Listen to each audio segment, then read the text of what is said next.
Hello everyone, so welcome you all complete revision in 9 minutes. So आज का हमारा topic रहेगा ज़ूलॉजी में रेस्पिरेशन इन क्रस्टेशियंस।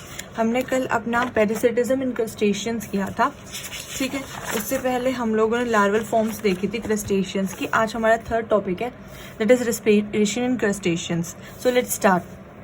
सबसे पहले हम देख रहे हैं प्रॉन्स में रेस्पिरेशन कैसे होती है। सो प्रॉन जो है वो एक्वेटिक और एरियल दोनों तरीके से रेस्पिरेशन करना पसंद करते हैं, ठीक है। बेसिकली जो प्रॉन है वो गिल्स से करेंगे और जो कॉकरोच है वो ट्रैकिया से करेंगे, that is by tracheal system. और जो स्कॉर्पियो होता है वो बुक लंग से करेंगे। और हमें इस अपने सिलेबस में इन तीनों की रेस्पिरेशन करनी है। तो वन बाय वन हम देखते चलते हैं। सबसे पहले हम देखते हैं प्रॉन की। देखो, जो प्रॉन है वो एक्वेटिक मोड में उसके पास 3 पेयर ऑफ एपिपोडाइट्स होते हैं और 8 पेयर ऑफ गिल्स होते हैं। पानी में वो गिल्स के थ्रू रेस्पिरेशन करता है, ठीक है। जैसे रेस्पिरेटरी जो उसका ऑर्गन होता है उसमें क्या होता है, उसके पास ब्रैंकियोस्टिगेट होते हैं, एपिपोडाइट होते हैं, गिल्स होते हैं। जो उसके ब्रैंकियोस्टिगेट होते हैं ये प्रेजेंट होते हैं थोरेसिक रीजन में। एपिपोडाइट होते हैं ना, ये आपके ये इस तरीके से प्रेजेंट होंगे जैसे कि फर्स्ट एपिपोडाइट फर्स्ट मैक्सिलिपिड से कनेक्टेड है, सेकंड मैक्सिलिपिड से, और थर्ड एपिपोडाइट थर्ड लिपिड से कनेक्टेड है। जो आपके एपिपोडाइट्स होते हैं ये बायलोब्ड होते हैं बेसिकली ज्यादातर, और जो आपके मैक्सिलिपिड्स रहते हैं ये आपके यूनिलोब्ड रहते हैं, ठीक है। फिर ये एक स्ट्रक्चर है, देखो ये होता है आपका आउटर सरफेस, इसको हम बोलते हैं ब्रैंकियोस्ट्रेगाइट गिल्स में। ये जो होता है ये आउटर कवरिंग, इसको हम कैरापेस बोलते हैं। कैरापेस इज आउटर कवरिंग और ये आपका गिल चैम्बर है, ठीक है। अब हम देख लेते हैं इसकी फंक्शनिंग कैसे होती है प्रॉपर विद डायग्राम। देखो, इसके पास गिल्स में 8 पेयर होते हैं और वो 3 टाइप्स के होते हैं। इसके पास जो गिल्स होते हैं वो 8 पेयर्ड होते हैं और 3 टाइप्स के होते हैं। तो 3 टाइप्स के कौन कौन से होते हैं? पोडोब्रैंक, आर्थ्रोब्रैंक और प्लूरोब्रैंक, ठीक है। अब वन बाय वन हम लोग समझते हैं, ध्यान से सुनना। देखो, जो पोडोब्रैंक होता है उसका जो फर्स्ट पेयर होता है वो कनेक्ट होता है सेकंड मैक्सिलिपिड से। सो देखो, अगर ये नीचे जो 3 है 1, 2 and 3, these are our maxillipeds 1, 2 and 3, okay. और उसके बाद हमारे 5 पेयर होते हैं वॉकिंग लेग्स के, 1, 2, 3, 4, 5, ये 5 वॉकिंग लेग्स है। तो हमारा जो पोडोब्रैंक है वो हमारा फर्स्ट पेयर है और वो सेकंड मैक्सिलिपिड से कनेक्टेड है। तो ये हमारा पोडोब्रैंक है, ये वाला फर्स्ट, ये जो लीफ लाइक है ना ये पोडोब्रैंक है। देखो, पोडोब्रैंक मैंने लिखा भी है। और ये कनेक्ट है हमारा सेकंड मैक्सिलिपिड से, क्योंकि फर्स्ट वाला तो खाली है तो सेकंड से पोडोब्रैंक कनेक्टेड है। देन आर्थ्रोब्रैंक है, वो सेकंड पेयर, उसके 2 पेयर होते हैं और वो कनेक्टेड होता है थर्ड मैक्सिलिपिड से। तो ये जो 2 पेयर है मैंने थोड़ा इस तरीके से बना दिया है क्योंकि एक के पीछे एक है, ये फ्लैप की तरह, ये इस तरीके से, ये एक, ये इसके पीछे दूसरा, इस तरीके से ये कनेक्टेड होता है हमारा थर्ड मैक्सिलिपिड से। दिस इज आवर थर्ड मैक्सिलिपिड, ठीक है। देन जो हमारा प्लूरोब्रैंक है उसके 5 पेयर होते हैं। देखो, 1, 2, 3, 4, 5 पेयर्स होते हैं और ये कनेक्ट होते हैं एक एक करके वॉकिंग लेग्स से। सो बेसिकली हमने क्या पढ़ा है, गिल्स इसमें जो है 8 पेयर होते हैं, 5, 6, 7, 8, और 3 टाइप के, पोडोब्रैंक, आर्थ्रोब्रैंक और प्लूरोब्रैंक। और जो पोडो है वो आपका कनेक्टेड है सेकंड मैक्सिलिपिड से, आर्थ्रो है कनेक्टेड थर्ड मैक्सिलिपिड से, और प्लूरोब्रैंक 5, तो वो कनेक्टेड है 5 करके वॉकिंग लेग्स से। इसका थोरेसिक रीजन हो गया, ठीक है। ये फर्स्ट वाला ये एपिपोडाइट हो गया, मतलब ये सारे, ठीक है। और ये स्फोगाइट हो गया। देन इसके बाद हम करते हैं blood supply in gills plate. अगर आपको ये डायग्राम ना समझ आए तो आप दोबारा से वीडियो को रिवाइंड करके देख लीजिएगा, लेकिन मेरे हिसाब से मैंने अच्छे से आपको एक्सप्लेन कर दिया है। अगर कोई डाउट हो तो आप कमेंट सेक्शन में जरूर मेंशन करना।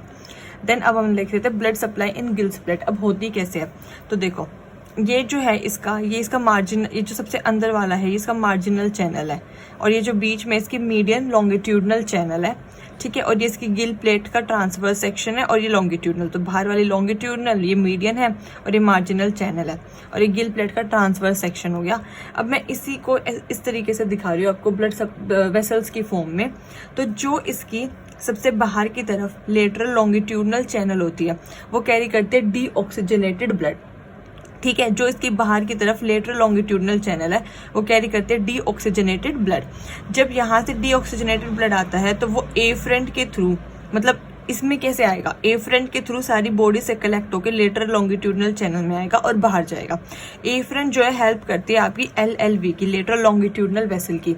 सो बेसिकली एफरेंट पूरी बॉडी से डीऑक्सीजनेटेड ब्लड कैरी करके लाती है, लेटर लॉन्गिट्यूडनल में जाता है वो और उसके थ्रू बाहर चला जाता है। लेकिन जो आपकी मीडियन लॉन्गिट्यूडनल वेसल है वो कैरी करते हैं ऑक्सीजनेटेड ब्लड, और वो जैसे ऑक्सीजनेटेड ब्लड है वो आके ईफ्रंट में चला जाता है और ईफ्रंट पूरी बॉडी में डिस्ट्रीब्यूट कर देती है। तो मैंने कहा कि जो मीडियन वाली है वो ईफ्रंट की हेल्प करती है, तो मीडियन वाली ऑक्सीजनेटेड लेके आती है, ईफ्रंट में जाता है और पूरी बॉडी में डिस्ट्रीब्यूट हो जाता है। एफ्रंट वाली डीऑक्सीजनेटेड ब्लड लेके आती है पूरी बॉडी से और वो जाके लेटरल को देती है और लेटरल से वो बाहर चला जाता है गैसेस, ठीक है। उसके बाद ये देख सकते हैं हम इसका गिल स्ट्रक्चर, ये जो बीच में छोटे छोटे छोटे छोटे हैं ये हमारी गिल प्लेट्स हैं, ठीक है, जिनके थ्रू फिल्ट्रेशन और प्रोसेस होते हैं, और ये पूरी एक गिल एक्सेस है, ठीक है। अब हम देखते हैं इसका प्रॉपर मैकेनिज्म कैसे होता है। देखो, फ्रेश वाटर जो है एंटर करता है the gill chamber from behind in the form of water current.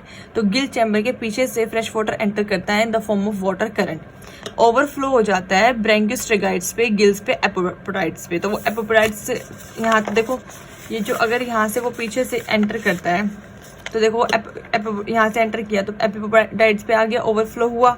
अब आगे देखते हैं, they are richly supplied with blood, hence exchange of gases, oxygen and CO2 diffusion से, जैसे हमारे में होता है ना कि हमारे में ये देखो अगर ये एल्वियोलाई है, ठीक है, और यहाँ नीचे से हमारी ब्लड वेसल जा रही है तो हमारी जो ऑक्सीजन है वो तो इन हो जाती है डिफ्यूजन से, और जो CO2 होती है ब्लड वेसल से वो चली जाती है अगर ये एल्वियोलाई है और ये हमारी ब्लड वेसल है। तो जैसे हमारे में डिफ्यूजन से होता है वैसे इनके में भी होता है कि ऑक्सीजन अंदर आ जाता है, CO2 डिफ्यूजन से बाहर चला जाता है। Then vibration of anteriorly located scaphognathite of each maxillae bail out water through anterior side of the gill chamber. Then via vibration, इनका ना vibration of anteriorly located scaphognathite, जो वाइब्रेशन होती है एंटीरियर, ये देखिए ये जो वाइब्रेशन होती है इसकी वजह से ये स्फेगोनाटाइट, ठीक है, ऑफ ईच मैक्सिल पे out water through anterior side of the gill chamber. तो यहाँ से आपका जो है पानी फिर उसके बाद वो बाहर चला जाता है CO2 लेकर, ओके। सो ये इस तरीके से हमारी होते हैं रेस्पिरेशन प्रॉन्स में। मैं एक बार इन शॉर्ट आपको दोबारा बता देती हूँ।